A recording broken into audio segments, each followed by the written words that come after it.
வணக்கம். திருமந்திர தொடரை ஒவ்வொரு பாடலாக தினமும் பார்த்து இறைவனுடைய அருளை பெற்று அனுபவித்து வருகிறோம். அந்த வகையில் 24வது பாடல், இறைவனை எப்படி போற்றி செய்ய வேண்டும், இறைவனிடம் என்ன எதிர்பார்க்க வேண்டும் என்பதை பற்றி சொல்கிறது. எப்படி இறைவனை போற்றி செய்ய வேண்டும், பாடல்களால் வழிபட வேண்டும், புகழ்ந்து வழிபட வேண்டும், அவனிடம் என்ன கேட்க வேண்டும், கேட்கக்கூடாததை கேட்கக்கூடாது அல்லவா, என்ன கேட்க வேண்டும் என்பதையெல்லாம் விளக்கமாக திருமூல தெய்வம் நமக்கு சுட்டிக்காட்டி நம்மளை வழிநடத்துகிறார். அற்புதமான பாடல். போற்றி செய்தும் புகழ்ந்தும் புனிதன் தன்னடி, போற்றி செய்தும் புகழ்ந்தும் புனிதன் தன்னடி, தேற்றுமின் என்றும் சிவனடிக்கே செல்வம், ஆற்றியதென்று மயல் உற்ற சிந்தையை மாற்றி நின்றார் வழி மன்னி நின்றானே. அவர் சொல்லக்கூடியதை நாம் கவனித்து கேட்க வேண்டும். போற்றி இசைத்தும் புகழ்ந்தும் புனிதன் தன்னடி, தேற்றுமின் என்றும் சிவனடிக்கே செல்வம், ஆற்றியதென்று மயல் உற்ற சிந்தையை மாற்றி நின்றார் வழி மன்னி நின்றானே. அவன் சில பேருடைய உள்ளத்திலேயே போய் இருந்து கொண்டு அவர்களை இந்த பிறவியில் எப்படி வாழ வேண்டும் என்று வழி நடத்துகிறான். அவர்கள் யார்? அதான் இந்த கேள்வி. முதல்ல இறைவனை போற்றி செய்ய வேண்டும். இறைவனை போற்றி செய்யும் பொழுது நீங்க ஒரு நோக்கத்தை மனதில் வைத்துக்கொண்டு போற்றி செய்யக்கூடாது. எனக்கு அது வேண்டும் இது வேண்டும் என்ற எண்ணத்தை வைத்துக்கொண்டு அவனை காக்கா பிடிப்பதற்காக போற்றி செய்யக்கூடாது. மனதார வாயார இறைவனை புகழ வேண்டும்.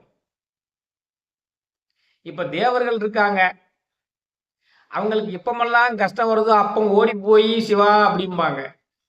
அசுரர்கள் இருக்காங்க, அவங்க எப்பமெல்லாம் அவங்களுக்கு வர வேணும்னு நினைக்காங்களோ அப்போ போய் இறைவனை போய் இறைவா போற்றி இறைவா போற்றிம்பாங்க. மனிதர்கள் இருக்காங்களே, தங்களுக்கு கஷ்டம் வரும் பொழுதெல்லாம் போய் இறைவா போற்றி எனக்கு அதை கூட இதை கொடும்பாங்க. ஆனா திருமூல தெய்வம் மட்டும் எப்படி செஞ்சாரு? இறைவன் மேல் அன்பு செய்து போற்றி போற்றினார். என்னுடைய ஜீவனை சிவனோட பொறுத்துன்னு சொல்லி போற்றி சொன்னார். அப்ப அவருடைய உள்ளத்துல அவன் அன்பய சிவமாய் அமர்ந்திருந்தான். அந்த மாதிரி நாம போற்றி செய்யணும். போற்றி என்பார் அமரர் புனிதன் தன்னடி. எதற்காக? தாங்கள் கஷ்டப்படும் பொழுதெல்லாம் அவங்க போற்றி செஞ்சாங்க. சூரபத்மன்ட்டு இருந்து காப்பாற்றுறதுக்காக போற்றி செஞ்சாங்க, அந்தகாசுரன்ட்டு இருந்து காப்பாத்துறதுக்காக போற்றி செஞ்சாங்க, ஜலந்தராசுரன்ட்டு இருந்து காப்பாத்துறதுக்காக போற்றி செஞ்சாங்க, ராவணேஸ்வரன்ட்டு இருந்து போற்றி காப்பாத்துறதுக்காக போற்றி செஞ்சாங்க. இப்படி செய்வாங்க. அதான் போற்றி என்பார் அமரர் புனிதர் தன்னடி. போற்றி என்பார் அசுரர் புனிதர் தன்னடி. அசுரங்க எனக்கு சாகாத வர வேணும் சாகாத வர வேணும்னு கேட்கறதுக்காக வேண்டி ஒவ்வொரு அசுரனும் போய் கோடிக்கணக்கான வருஷம் தவம் இருந்து போற்றி செய்து அந்த வரத்தை வாங்கினாங்க. அவனும் ஒரு குறிக்கோளோட தான் போற்றி செஞ்சான். மனுஷங்க இருக்காங்களே, ஒவ்வொரு கிழமையும் நாளும் போய் இறைவனை வழிபாடு செய்யறாங்க. எதற்கு? தனக்காகவும் தன் பிள்ளைகளுக்காகவும் தன் குடும்பத்துக்காகவும் தான் வழிபடுகிறார்கள். எந்த விதமான ஆசையும் இல்லாமல் எந்த விதமான பற்றும் இல்லாமல் போற்றி செஞ்சது யாரு? திருமூல தெய்வம் அந்த மாதிரி பற்று செஞ்சாரு. திருஞான சம்பந்தர் அந்த மாதிரி போற்றி செஞ்சாரு. திருநாவுக்கரசர் அந்த மாதிரி போற்றி செஞ்சாரு. வள்ளலார் அந்த மாதிரி போற்றி செஞ்சாரு. அந்த மாதிரி போற்றி செஞ்சீங்கன்னா உங்களுடைய உடம்புக்குள்ளேயே அவன் அமர்ந்து கொண்டு உங்களை வழி நடத்துவான். போற்றி என் அன்புள் பொழிய வைத்தானே என்று திருமூலர் கடைசி வரியில சொல்றாரு. அப்போ போற்றி செய்தும் புகழ்ந்தும் புனிதன் தன்னடி தேற்றுமின் எப்படி போற்றி செய்யணும்? எந்த விதமான பற்றுதலும் இல்லாமல் ஆசையும் இல்லாமல் எந்த விதமான நோக்கமும் இல்லாமல் இறைவனுடைய அடியே சரணாக வேண்டும் என்று போற்றி செய்தால் அவன் தம்முடைய உள்ளத்தில் அமர்ந்து கொண்டு நம்மளை வழி நடத்துவான். போற்றி இசைத்தும் பாட தெரிஞ்சவங்க பாடலா படிக்கலாம், திருவாசகத்தை பாடலாக படிக்கலாம், கந்தர் அனுபூதிய பாடலாக இசையுடன் பாடலாம், திருப்புகழ் சந்தத்துடன் கூடிய பாட்டமைப்பு உள்ளது, அழகாக பாடலாம். இறைவனை புகழ்ந்து பேசலாம். இறைவனுடைய அருமை பெருமைகளை எல்லாம் புகழ்ந்து பேசலாம். பிறர் புகழ்ந்து பேசுவதை கேட்கலாம். போற்றி இசைத்தும் புகழ்ந்தும் புனிதன் தன்னடி தேற்றுமின். இறைவன் அடியை போய் தேடி சென்று சரணடையுங்கள்.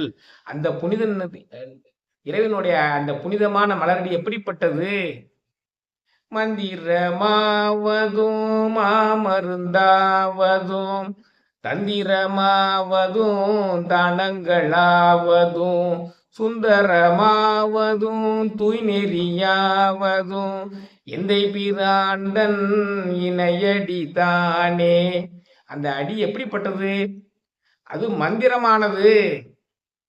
இறைவனுடைய அடியை போய் நீ பார்த்து வணங்கினீன்னா சகல மந்திரங்களையும் உச்சரிக்கக்கூடிய சக்தி உனக்கு வந்துவிடும். ஒரு அடி வலது பாதத்துல அவன் முயலகன் என்ற அரக்கனை போட்டு அழுத்தி கொண்டிருக்கிறான். இடது பாதத்தை தூக்கி கொண்டிருக்கிறான். தூக்கி கொண்டிருக்கக்கூடிய இடது பாதத்தை ஒரு கை நமக்கு காண்பித்துக் கொண்டிருக்கிறது.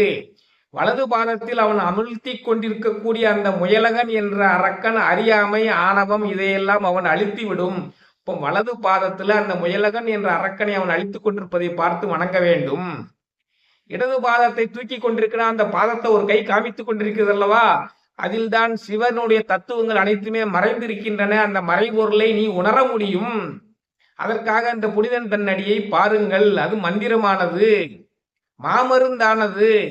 இந்த உடலுக்கு நாம் சாப்பிடக்கூடிய மருந்துகள்லாம் உடல் பிணியை தூக்கிவிடும். பிறவிப்பிணி என்பது பெரிய பிணி. அதை தீர்க்கக்கூடியது அந்த எம்பெருமானுடைய பாதம். அத மந்திரமாவது மாமருந்தாவது தந்திரமாவது தானங்களாவது உன்னுடைய எதிரிகளால் உனக்கு தொந்தரவுகள் வராமல் இருப்பதற்காக உன்னை காப்பாற்றக்கூடிய தந்திரங்களை எல்லாம் உன் மனதில் தோற்றச் செய்யக்கூடியது அந்த இறைவனுடைய மலர்பாதம். தானங்களாவது தக்காருக்கு உதவி செய்வதற்கு உனக்கு தக்க நேரத்தில் பொருளை கொடுத்து உதவக்கூடியதும் அந்த எம்பெருமானுடைய இணையடிதான். சுந்தரமாவது தூய்நெறியாவது உன்னை அழகாக வைத்துக் கொள்ளக்கூடிய அந்த சக்தியும் அந்த அடிக்கு இருக்கிறது. உன்னை தூய நெறியில் செலுத்தக்கூடிய அந்த பொறுப்பும் அந்த வலிமையும் அந்த அடிக்கு இருக்கிறது. எந்தை பிராண்டம் இணையடிதானே. எந்தை பிரானுடைய இணையடிக்கு அவ்வளவு வலிமை இருக்கிறது. நீ அதை சரணடை. அதான் போற்றி செய்தும் புகழ்ந்தும் புனிதன் தன்னடி தேற்றுமின். தேடி சென்று சரணடையுங்கள். தேற்றுமின் என்றும் சிவனடிக்கே செல்வம் ஆற்றியதென்று மயல் உற்ற சிந்தையை மாற்றி நின்றார் வழி மன்னி நின்றானே. நீ இந்த உலகத்தில் வைத்திருக்கக்கூடிய செல்வம் எல்லாம் அவன் கொடுத்தது என்று உணர வேண்டும். கொஞ்ச நேரம் உனக்கு கொடுத்து வச்சிருப்பான். அது உன்னுடைய செல்வம் இல்லை. அதை நீ எப்படி செலவழிக்கிறேன்னு பார்ப்பான்.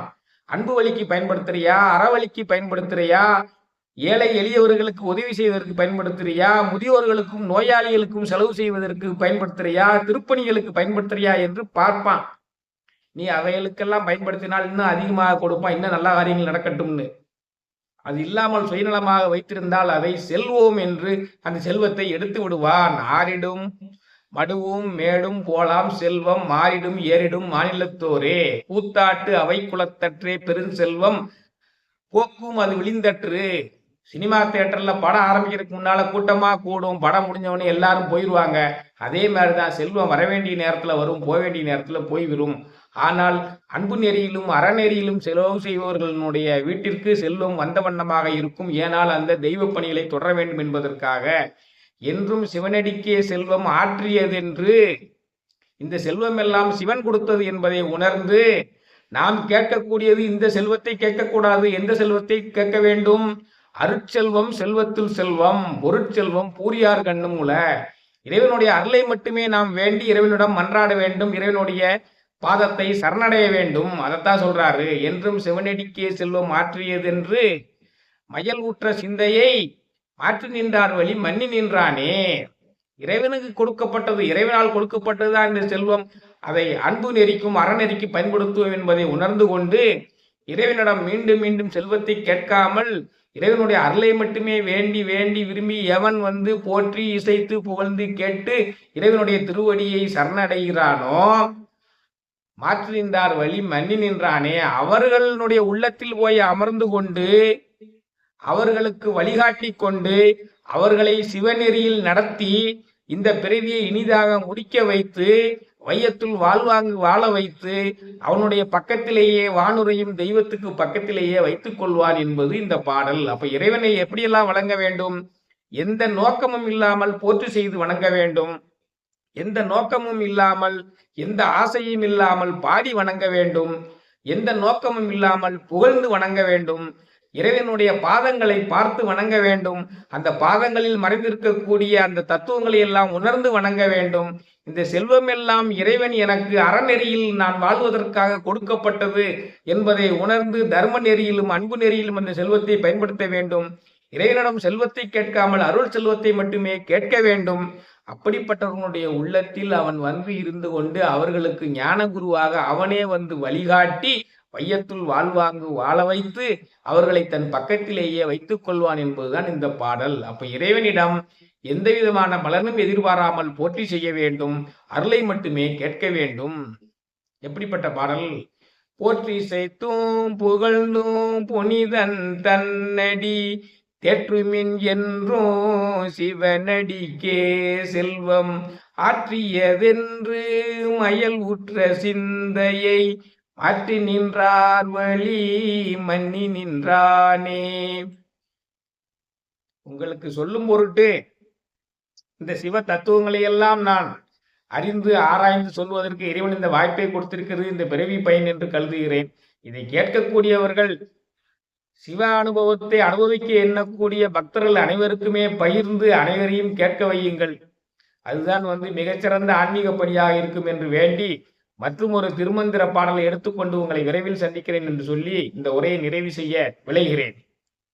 வான்மையில் வளாது பெய்க மலிவளம் சுரக்க மன்னன் கோன்முறை அரசு செய்க குறைவிலாது உயிர்கள் வாழ்க நான்மறை அறங்கள் ஓங்க நற்றவம் வேள்வி மல்க மேன்மைகொள் சைவ நீதி விளங்குக உலகமெல்லாம் மேன்மைகொள் சைவ நீதி விளங்குக உலகமெல்லாம் மேன்மைகொள் சைவ நீதி விளங்குக உலகமெல்லாம். நன்றி.